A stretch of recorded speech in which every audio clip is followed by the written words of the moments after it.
United Nations máa grant wa court ló a máa sùn lóòrùn náà máa grant ìgbé Yorùbá nation àti gbé kéèsì ti wà ní court wọ́n máa kàn wá wọ́n put pressure tó gbé ìjà tó bá mọ̀wé ó easy àtijọ́ inú ọ̀rọ̀ petition ní ọ̀rọ̀ Ondo State.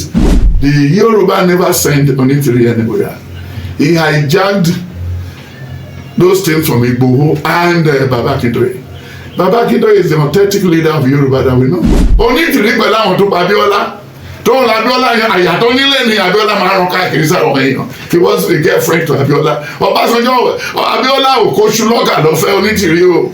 Ẹ̀kan tí mo ní Abiola ní ìjọba Abiola onídòkúdò ní ìtìrẹ́ ìrásíkà nípa ọ̀rọ̀ tó òbò dídó tó bá jẹ́ ọ̀rọ̀ tó òbò dídó yẹ kó ti lé Abiola padà látọ̀run. Only by 2023 and 24 Yoruba voice will be heard. Lọ́sẹ̀ tó rán Onítìrí Abiola kan kò sẹ́ tó ránṣẹ́. It's more or less a treason ló commit. Ẹ̀wọ̀n ló yẹ káwọn pípọ̀ wọ̀nyí lọ. You don't stand in the front of a running train. Ẹ̀yin ọmọ Yorùbá àtàtà káàkiri orígun mẹ́rẹ̀ẹ̀rin àgbáyé ẹ jẹ́ yá jẹ́mi níhò kẹ́ ẹ wá gbọ́ròyìn ayọ̀ tí mo tún mú wá.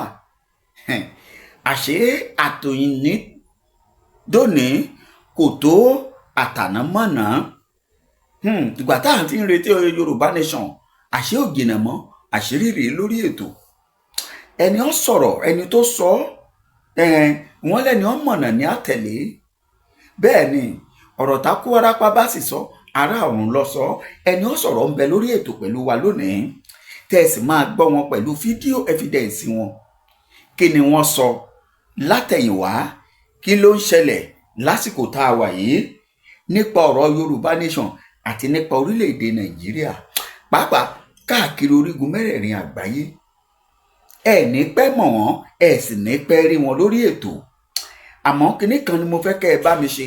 Ẹ dákun ẹ̀yin ọmọ Yorùbá ẹ̀yin ọmọ ìyá mi nílẹ̀ Yorùbá àtàtà ẹ bá mi farabalẹ̀ gbọ́ ètò yìí dáadáa. Ètò eléyìí ṣe ètò tá a sún síwájú. Ẹ farabalẹ̀ nígbà yín lásìkò rárá kò gùn.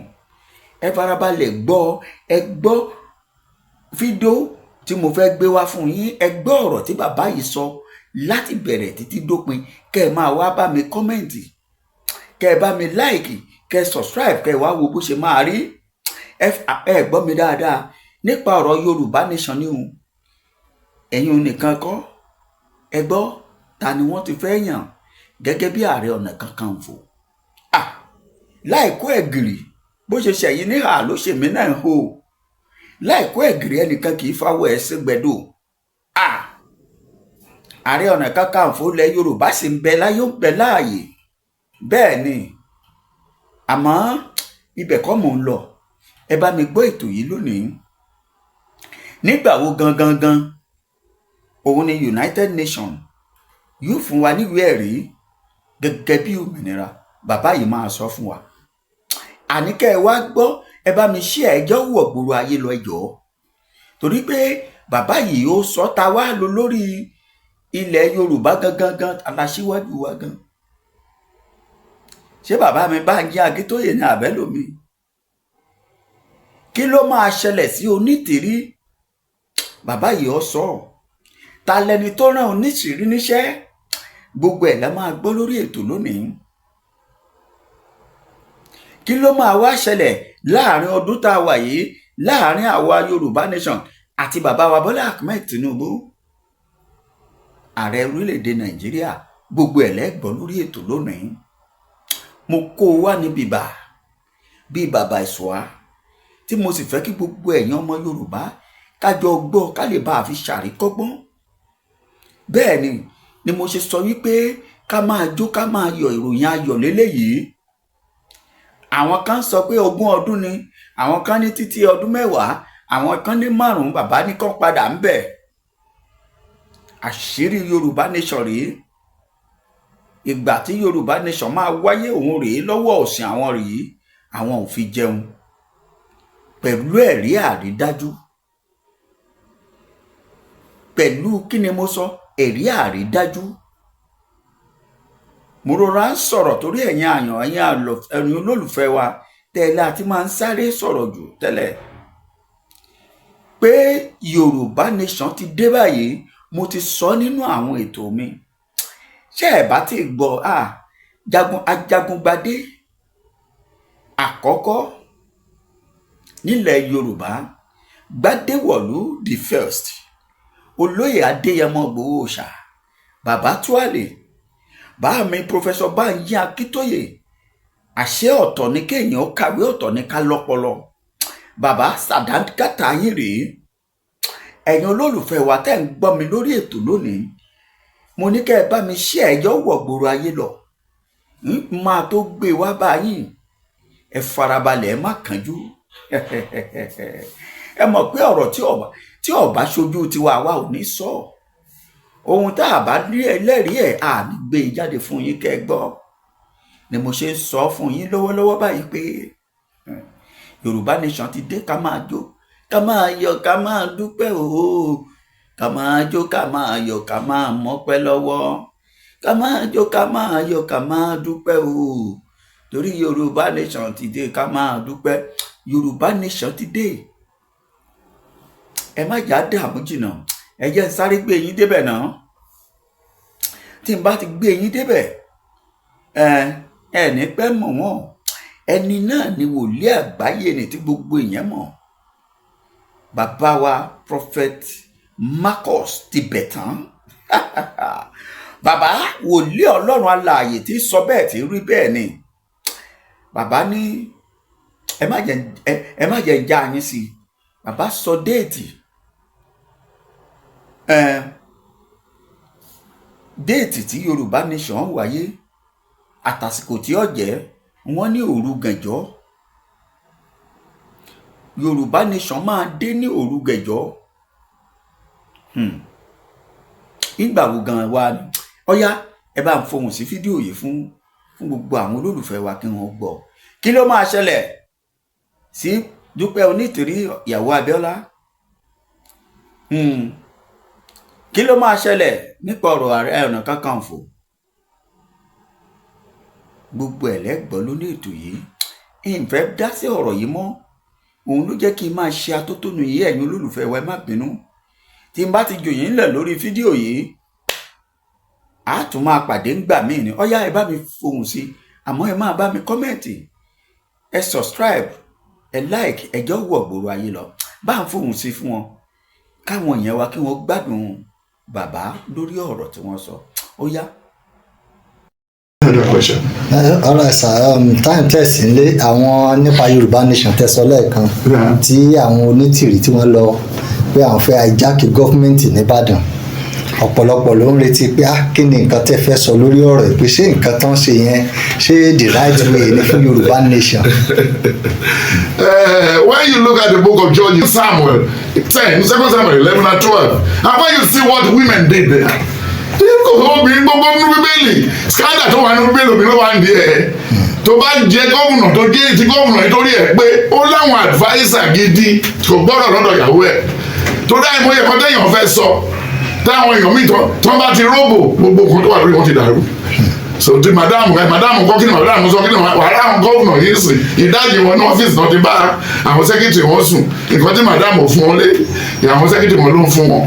So these are the things. So Onítìrí come to Yorùbá Onítìrí pẹ̀lú àwọn tó pa Abíọ́lá tó ń la Abíọ́lá yẹn àyà tó nílé ni Abíọ́lá máa ń rán káàkiri sáà ọmọ èèyàn he was a girlfriend to Abíọ́lá Ọbásanjọ́ Abíọ́lá ò kó ṣúlọ́gà lọ fẹ́ Onítìrí o ẹ̀kan tí mo ní Abíọ́lá ní ìjọba Abíọ́lá onídòkúdò ní ìtìrẹ́ ìrásíkà nípa ọ̀rọ̀ tó bò dídó tó bá jẹ́ ọ̀rọ̀ tó bò dídó yẹ kó ti lé Abíọ́lá padà látọ̀run because ó balẹ̀ jẹ́ tàbá ti má Abíọ́lá àtúmọ̀ Ọbásanjọ́ àtúmọ̀ Fẹlá nípa ọ̀rọ̀ obìnrin olóbìnrin dé but Ọbásanjọ́ kí ọ̀fẹ́ ló máa ṣe tiẹ̀ nǹkan ọ̀fẹ́ ló máa wá kiri gbogbo àwọn tó tọ̀wọ̀n nínú àwọn ìyá wọn ló wà ní ẹ̀. So when you look at all these things you are asking me it's very simple this is the ball.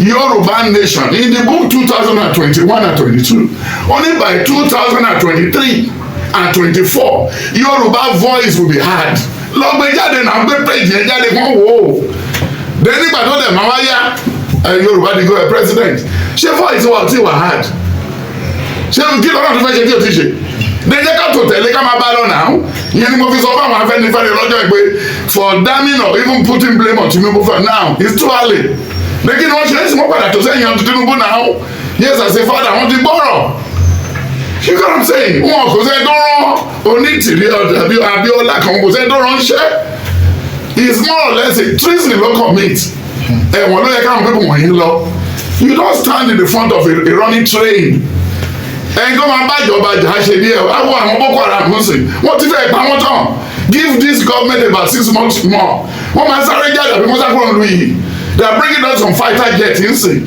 tó máa lọ lókàn máa lọ sàlẹ̀ tó máa lọ sókàn wọ́n máa mú wọn jáde gbogbo àwọn tó ń ṣe amẹ́wọn bàbá ní Ọ̀yọ́ everywhere wọ́n ti arrest wọn here because we have a die-hard chief of army staff that is Lagbaja he is ready for them.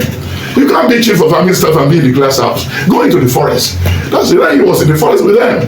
First time we've seen another Ọ̀nà Kakanfò. After leaving the military, we should make Lagbaja the Ààrẹ Ọ̀nà Kakanfò of Nigeria, Yoruba land. We should make Lagbaja and put this on TikTok that he must be, he's the ordained Ààrẹ Ọ̀nà Kakanfò. Yes, after retirement. So because he has the lion heart, he has a fear of God, then he has human feelings, then he was so touched with Nigeria trouble. So coming to your question, the Yoruba never sent Onitiri anywhere. He hijacked those things from Igboho and Baba Akintoye. Baba Akintoye is the authentic leader of Yoruba that we know. With his age, he's still fighting to tomorrow. You know, it's difficult for an Ekiti man or Ondo man láti dalẹ̀. O lè ráwọn tó fẹ́ dalẹ̀ orúkọ àti Gbùngbàkàlà. That's Lisabi of Abeokuta. Lisabi was a warrior, a great warrior. But àwọn Abeokuta dalẹ̀ náà wọ́n ní bá bàbá wa. Then now Ìjẹ̀bú àti sọ pé ṣóun bọ́ náà ṣóun lọ́kì ṣóun bọ́ náà ṣóun lọ́kì. Àwọn ló lọ mú ìyàwó ẹni tó kún yẹn fún ẹ o. Wọ́n fún ẹni tó wá látọ̀wọ̀ wọ́n fún ẹni tó wá látọ̀ǹdó. Nígbà tó o bá ti tún sọ royalty wọn ni na wàhálà máa dé bá ọ. Èyí ọ̀rọ̀ tó rẹ̀ ọ̀rọ̀ wọlé ṣóun bọ́ náà ṣóun lọ́kì. Ìjẹ̀bú ni. Bọ̀dọ̀ Oǹdó kẹ̀rí abáyé di nǹkan yẹn mú títí ṣòkòtò ẹ máa fi fò. Tó bá rí headmaster Oǹdó àbí Èkìtì àbọ̀wọ̀ look at Pa Ajasin. Ọmọye ọdún tí Buhari tó fi lé Ṣàgàrí tó fi lé Baba Ajasin àti Buhari. Wọ́n rí mú. Wọ́n lọ wo rẹ́kọ̀dù tíṣà tó ṣe kò jẹ́wọ́. Wọ́n lọ wo everything kò jẹ́wọ́. Nígbà tó yá SDP and NRC then torí Awólọ́wọ̀ torí bàbá. Then nígbà tí wọ́n bá fà lọ títí at the end of the day. Oǹdó tó sẹ́yìn àṣẹ ruling party náà tẹ́lẹ̀ eléyìí tó ń fọ̀ síwájú ti wà lẹ́nu àṣẹ ruling party l'Ondo state àmàndá dúró ni lórí policy ibi tá a lọ níbi tá a lọ. So ìgbà tó yá wọ́n dẹ̀ tún make sure pé wọ́n gbé dájọ́ yẹn ní 83 ní Benin pé Ajasin ló win nígbà tó tún yá tó ní 2 o'clock wọ́n tún ní Ọmọbọ̀rọ̀ ló win ṣebí status kan yẹn náà ni. Then the sister mi ìyá mi lókìtì gbà kọrin kan Comfort Omoge ó ní orí olóyè orí adé ò bàbá ẹnìjọba yìí ṣe ti ẹyẹ ìmájú gba èèjú wọ́n ti fà bọ̀ wọ́n ti tayé lára bọ̀ wọ́n ti lẹ́rùn bọ̀ wọ́n ti gbogbo ẹ̀ bọ̀ wọ́n ní pé Ajasin ló tọ́ sí Ajasin ló ṣe pọ̀tíǹsì ayé di tiwa àti kó fáwọn kan ó ti ráwọn kan nílẹ̀ ó ti ráwọn kan lẹ́yìn ẹni gbogbo ẹ̀ irú ìjọba wo ló fẹ́ ṣe dúnúdúnú bí tọ̀gá ìṣẹ̀ṣe náà ló máa ṣe ẹ̀tọ́ ẹni tí ò tí ì gbàjọba tó ń dóbìnrin káàkiri tó jẹ́ aláṣẹ́wó tó ti lé ìyàwó kúrò nílé ṣé ìyàwó tuntun ní làfẹ́fẹ́ fà bí àbótú fẹ́ gba ìyàwó ṣé ó máa fẹ́ yàwó akéde lóyún gbogbo wọ̀nyẹn àti ìrẹ́dì wọ mineral resources tó kún Ondo state gíláàsì ẹ̀pẹ́ wà ń bẹ̀ lókìtì pupa epo pupa wà ń bẹ̀ wọ́n ti fi epo pupa fly plane ní Malaysia wọ́n ti fi ṣe oríṣiríṣi 1976 náà wà mú lọ́dọ̀ wa l'Ondo state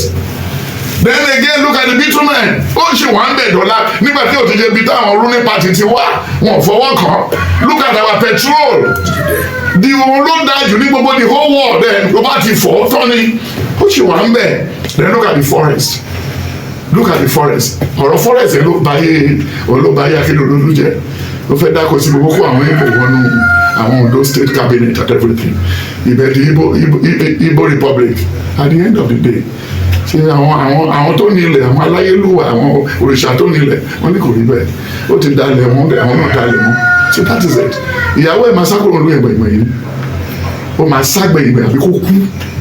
Àwọn ọmọ Adékèrédolú dẹ̀ burú ta Akérédolú lọ ṣùgbọ́n lóun kọ́ bọ́ kí wọ́n padà sí Ìbàdàn wọn ṣe lọ sí síbẹ̀ wọn ṣe lọ sí Ìbàdàn tó kó jẹnẹrétọ̀ ọjọ́ gbogbo ẹ̀ gbogbo ọmọ ayé ẹni pé ayé òbí parẹ́ lẹ́nu Onítìrí ó sì máa jẹ ìyà tó máa jẹ àìsàn ni kó máa gbàdúrà kó má ní kánsà nítorí pé ọ̀dàbẹ̀ ni ọ̀bàyéjẹ́ ni lẹ́nu àwọn tó kàn kó jìyà yẹn kò dàbẹ́ pé bí oògùn ló fi bá wọn sọ̀rọ̀ pẹ̀lú kò yé mi torí gbogbo àwọn Yorùbá tó lọ́dọ̀ àwọn ará Ìbàdàn náà ló ti ń pe ẹran náà tà àwọn ẹlẹ́ran ní àwọn darandaran ọ̀rọ̀ dáadáa Ìbàdàn náà ló máa sọ fún ẹ pé o ṣe gbé síbẹ̀ wọ́n sì máa kó camouflage sí wọn lọ́wọ́ ṣé o lè pe irú èmi ọmọdé mo bí gbàgbájẹ́ o lè pe bóyá fẹ́ lọ ṣe Yorùbá nation nígbà tá àìgbọ́ broadcast tá à ní headquarter tá à ní kankan wọ́n á ń yí káàkiri bí ẹ̀dán fọ́ọ̀bẹ. Which is it's a barbaric. Ó show how myopic, how low in education Onítìrí was. Ó dẹ̀ pẹ́ tó ti ń tira wọn lórí London everywhere. He's a failure. Ṣé wọ́n ti fail yẹn sìn? It's not a fugitive. They are looking for him. Looking for her. Tó bá ti rí kó lọ sí mọ́lẹ̀. That's all. Àránṣẹ́. Kó lọ bèrè lọ́wọ́ ọ̀nì ṣé òní ránṣẹ́. Kó lọ bèrè lọ́wọ́ ọba Oǹdó ṣé ó ránṣẹ́.